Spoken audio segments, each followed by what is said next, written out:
अगर मैं आपसे कहूं कि एक ऐसी कंपनी मार्केट में आ रही है जो सिर्फ बिजनेस नहीं बल्कि लोगों की जिंदगी बदल रही है, जो कपल्स को पेरेंट बनने का सपना पूरा करने में मदद करती है और अब वही कंपनी आईपीओ लेकर आ रही है, तो क्या ये सिर्फ एक और आईपीओ है या फिर हेल्थ केयर सेक्टर का हिडन अपॉर्चुनिटी? आज हम बात करेंगे Gaudium IVF and women health IPO के बारे में और इस वीडियो में मैं आपको क्लियर बताऊंगा अप्लाई करना चाहिए या नहीं। कंपनी क्या करती है? गॉडियम आईवीएफ एक फर्टिलिटी और women health care focused company है। ये IVF treatment, fertility solutions, pregnancy care और women health related medical services provide करती है। इंडिया में इनफर्टिलिटी केसेस बढ़ रहे हैं। Lifestyle changes, late marriages, stress और हेल्थ इश्यूज की वजह से फर्टिलिटी ट्रीटमेंट की डिमांड तेजी से ग्रो हो रही है। इस सेक्टर में मार्जिन्स हाई होते हैं और रिपीट कस्टमर साइकिल भी स्ट्रॉन्ग होती है। Health care sector generally recession resistant माना जाता है। लोग लग्जरी पोस्टपोन कर सकते हैं लेकिन मेडिकल नीड पोस्टपोन नहीं करते। आईपीओ डिटेल्स क्लियर और स्ट्रक्चर्ड।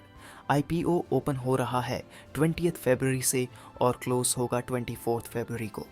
टेंटेटिव लिस्टिंग डेट रखी गई है 27 फरवरी। प्राइस बैंड रखा गया है 75 रुपीज़ से 79 रुपीज़ के बीच। मिनिमम इन्वेस्टमेंट लगभग 14,175 रुपीज़ का है। लॉट साइज 189 शेयर्स का है। Total issue size approximately 165 crore rupees का है। ये मेन बोर्ड कैटेगरी का आईपीओ है तो लिक्विडिटी एसएमई से बेटर रहने वाली है। फाइनेंशियल परफॉर्मेंस सबसे इम्पॉर्टेंट सेक्शन। अब सबसे इम्पॉर्टेंट चीज़, प्रॉफिट। फाइनेंशियल डेटा के हिसाब से फाइनेंशियल ईयर 2023 में प्रॉफिट था 13.52 करोड़ रुपीस। फाइनेंशियल ईयर 2024 में प्रॉफिट थोड़ा डिप हुआ और आया 10.32 करोड़ रुपीस, लेकिन फाइनेंशियल ईयर 2025 में स्ट्रॉन्ग कमबैक हुआ। प्रॉफिट बढ़कर हो गया 19.13 करोड़ रुपीस। यानी एक साल डिप के बाद कंपनी ने स्ट्रॉन्ग रिकवरी दिखाई है। इसका मतलब मैनेजमेंट ग्रोथ के लिए एग्रेसिव एक्सपेंशन मोड में है। अगर हम ट्रेंड देखें तो profit growth momentum positive side में शिफ्ट हो रहा है। हेल्थ केयर में ब्रांड ट्रस्ट और क्लिनिक नेटवर्क एक्सपैंड करना लॉन्ग टर्म ग्रोथ ड्राइवर होता है। इंडस्ट्री अपॉर्चुनिटी, इंडिया का आईवीएफ मार्केट फास्ट ग्रो कर रहा है। मेट्रो सिटीज के साथ साथ टीयर 2 और टीयर 3 सिटीज में भी डिमांड बढ़ रही है। अवेयरनेस कैंपेन्स और मेडिकल टेक्नोलॉजी एडवांसमेंट इस सेक्टर को बूस्ट कर रहे हैं। अगले कुछ सालों में फर्टिलिटी सर्विसेज मार्केट का साइज काफ़ी एक्सपैंड होने वाला है और जब इंडस्ट्री ग्रो करती है तो ऑर्गेनाइज्ड प्लेयर्स को सबसे ज़्यादा बेनिफिट मिलता है। Strengths, positive points. Health care sector stable होता है। आईवीएफ डिमांड स्ट्रक्चरल ग्रोथ पर है। प्रॉफिट रिकवरी स्ट्रॉन्ग सिग्नल है। इशू साइज मैनेजेबल है। प्राइस बैंड रीजनेबल लग रहा है। Main board listing liquidity provide करेगी। रिस्क फैक्टर्स इग्नोर मत करना। हेल्थ केयर में रेगुलेशन रिस्क होता है। एक्सपेंशन कॉस्ट हाई होती है। ब्रांड कंपटीशन बढ़ सकता है। एक साल प्रॉफिट डिप ऑलरेडी देख चुके हैं।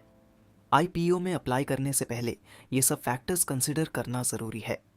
लिस्टिंग गेन व्यू, अब सबसे इम्पॉर्टेंट सवाल। लिस्टिंग गेन मिलेगा या नहीं?